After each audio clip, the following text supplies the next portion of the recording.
Монгол банкны тэргуундэд ерөнхийлөгч гэдэг бол төрийн өндөр хариуцлагатай албаа.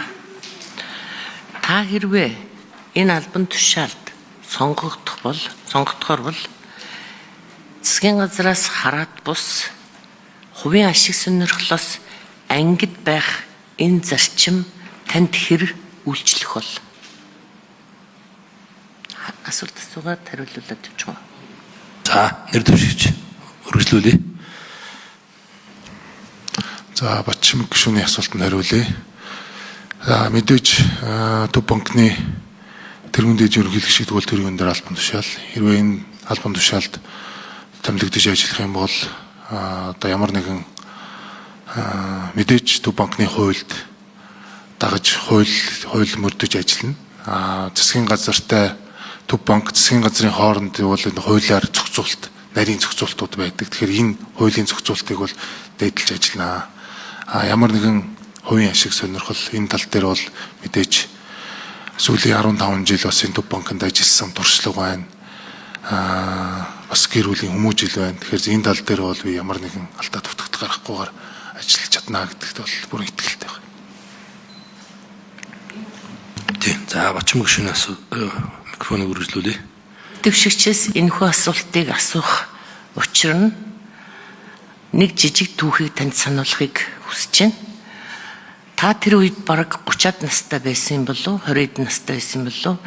Таны аав Монгол төрийн өндөр албан тушаал улсын их хурлын дарга ерөнхий сайд энэ албыг хашижсэн үед байхаа гэж би санаж байна. Тэр үед та засгийн газраас яамдад олгож исэн машины номерыг одоо таны бас ашиг сонирхлын үүднээс та бусдаас одоо авах тийм одоо асуудал үүсчихсэн юм аа. Тэгэхээр тэрийг одоо бодоход жижиг юм шиг асуудал боловч яг одоо та төрийн өндөр албан тушаалд Монгол төрийн мөнгөний бодлого, Монгол банкны бодлогыг барьж ажиллах хүний хувьд, албан тушаалтны хувьд энэ асуудал томорч магадгүй гэсэн хардлагт бас хүмүүст байгаа юм аа. Тийм учраас би таныг хувийн ашиг сонирхлоос ангид ажиллаж чадах тэр зарчим танд хэр үйлчлэх болоо гэж асуусан юм. За, нэр дэвшигч үргэлжлүүлье. За, гишүүний асуултанд хариулъя. За, миний аав бол сүүлийн бараг 20-30 жил Монголын төрд бол өндөр албан тушаал алба хашиж исэн хүн. 2020 оноос хойш бол одоо ямар нэгэн албан тушаалд ажиллаагүй байгаа. Таны саний асуусан асуултыг би яг цаг хугацааг сайн мэдэхгүй байна. Би одоо яг хэд настай байсныг сайн мэдэхгүй байна. 20-30-тай байсан. Машины дугаарын асуулт баг шиг байна. Энэ тал дээр би яг одоо өөрөө яг эзэмшлэн хин дээр байсан тухайн үед бол би яг сайн хэлж мэдэхгүй байна. Манай аав дээр байсан болов хин дээр байсныг би сайн хэлж мэдэхгүй байна. Тэгэхээр энэнийг бол одоо яг ямар байдлаар хиний эзэмшил рүү яаж хилцсэн гэдэг нь бол яг одоо хууль эрх зүйн хувьд бол би сайн мэдэхгүй байна. Тэгээд энэ тал дээр би илүү мэдээлэл авал би танд эргээд хувийн байдлаар гаргаж өгье. За, Батчим гишүүн үргэлжлүүлье. Түүх бол түүхээрээ л итгэл та. Тийм учраас би маш тодорхой кейс татаж таныг яагаад гэвэл өнөөдөр Монгол банкны тэргуун дэд ерөнхийлөгчд нэр дэвшиж байгаа учраас ер нь өчүүхэн хувийн ашиг сонирхол гэдэг юм энэ том албан тушаал түрээд ирэхээр танд одоо дахиад тийм ашиг сонирхлын зөрчил ер нь үүсчих вэ гэсэн үднээс л болгоомжилж асуусан юм аа. Та санах ёстой санаж байгаа таны G class 500 дээр одоо тэр дугаар зүйлттэй явж байгаа. За. Монгол банкны засаглалын одоогийн үнэлгээ 63% байгаа гэсэн танилцуулга явж байна. Тэгэхээр энэ үнэлгээг тодорхой хэмжээнд ахиулахад таны оролцоо, таны барьж ажиллах бодлого яг юунд чиглэгдэж ажиллах вэ? За, нэр дэвшигч үргэлжлүүлье. За, гишүүний асуултанд хариулъя. Монгол банкны засаглалын талаар асууж байна. Тэгэхээр Мэдээж Төв банк өөрөө зохицуулттай, Төв банкны хууль бусад хуулиудаар бол үйл ажиллагаа зохицуулагддаг. Төв банк нь өөрөө зохицуулагч байгууллага арилжааны банкуудыг бас арилжааны банкны хуулиар бол энэ хуулийг бол зохицуулж явдаг. Тэгэхээр Төв банкны хувьд бол бидний хувьд бол ирэх одоо хаврын намрын чуулганд бол Төв банкны хууль болон арилжааны банкны хуулийг одоо шинжилэн хариулгыг бол өргөн барьсан байгаа. Тэгэхээр энэ хүрээнд бол хуулийн зарим нэгэн хэсэг, зарим нэгэн зохицуултуудыг шинжлэх илүү одоо өнөөгийн төвшөнд илүү одоо ойлгомжтой болох тал дээр бол хуулийн саналуд бол ороо явж байгаа. Тэгэхээр энэ хууль хэрвээ ингээд цаашид ингээд батлагдаад явах юм бол ялангуяа Монгол банк засгийн газар хоорондын үйл ажиллагааг бол илүү тийм наривчилсан зүйлүүд бол одоо зохицуултууд бол бий болох бах. Тэгэхээр зэрэг энэ засаглалын хувьд илүү сайжрах болов гэсэн хүлээлт байгаа. Тэгэхээр мэдээж энэ хууль батлагдаад явбал хуулийг хэрэгжүүлэх ажлыг бол бүрэн дүүрэн хангаж явна. Тэгээд засаглалыг бол илүү сайжруулах тал дээр бол одоо ажлынхан одоо гол чиглэлийг болгож явна гэж бодож байна. За бочим гişүн үргэлжлүүлье. Засгийн газрын гадаад дүр жилээс жилд нэмэгдэж, улам бүр нэмэгдэж, валютын ханшны зөрүүний алдагдал, хүүд төлөлт энэ бүгд эдийн засгийн үр ашгийг бууруулж санхүүгийн сахилга бат санхүүгийн одоо алдагдлыг бууруулах энэ эрсдэл тэгээд үүрэг гүйж зохистой тэнцвэрийг хангаж ажиллахад одоо таны яг үүрэг орол юу байх вэ?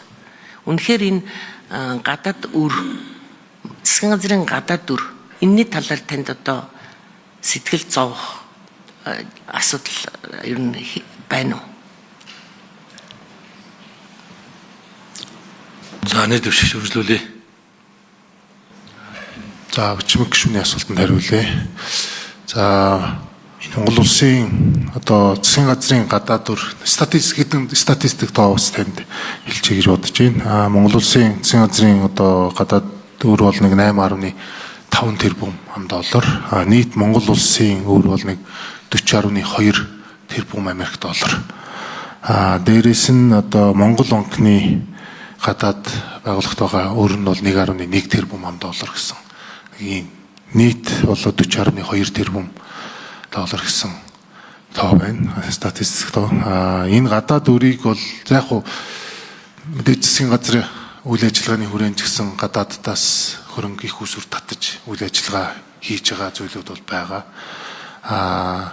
Төв банкны зүгээс бол ханшийн одоо их огцом савлалт, инфляцийн одоо намдуур байх энэ бололцоодуудыг бол хангаж ажиллахын хувьд бол хуулийн хүрээнд бол ингээд үйл ажиллагаагаа зохицуулаад явдаг.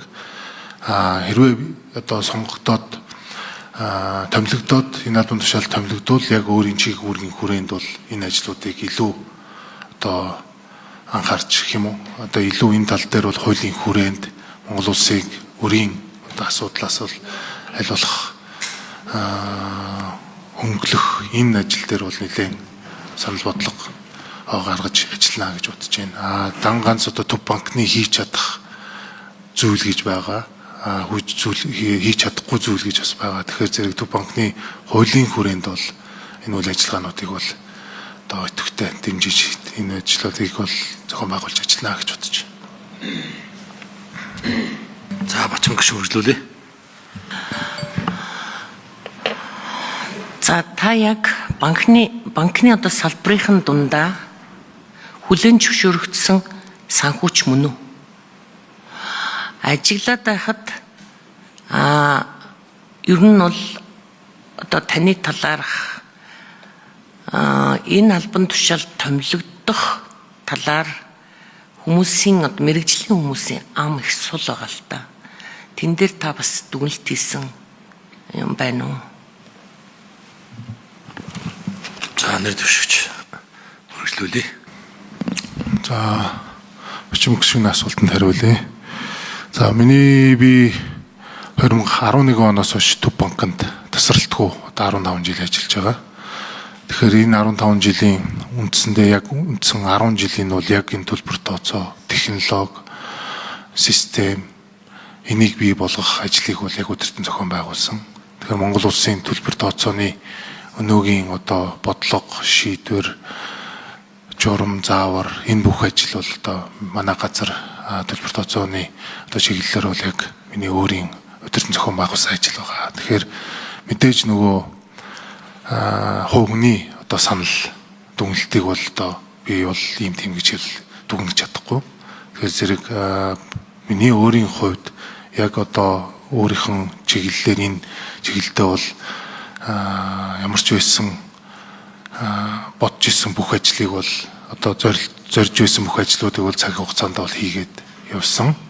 Энэ үр дүн ч гэсэн бас тодорхой тоогоор бас илэрхийлэгдэж байгаа болов уу гэж бодож байна. Тэгэхээр төлбөр тооцооны одоо 98-9% бол одоо захимдсан. Энэ үйл ажиллагаа бол ялчгүй сүүлийн 10 жилд бол Төв банкнаас явуулсан үйл ажиллагаа дээрээс нь одоо Азийн хөгжлийн банкнаас санхүүжилттэй бий болгосон энэ дэд бүтцүүд бол ялчгүй хувь нэмрээ бол оруулсан гэдгийг бол миний хувийн зүгээс ч болон одоо Азийн хөгжлийн банкны санхүүжилт гаргасан Азийн хөгжлийн банкны зүгээс ч гэсэн ер нь дажгүй үнэлгээ өгсөн байна. Тэгэхээр зэрэг яг өөрийнх нь хариуцсан үйл ажиллагаа юм бол би харьцангуй гайгүй хийгээ явсан болов уу гэж өөрийн хувь хүнийгээ бол дүгнэж байгаа. Мэдээж одоо хөндлөнгийн хүмүүсийн дүгнэлтийг бол одоо би дүгнэж чадахгүй гэж танилцуулж байна.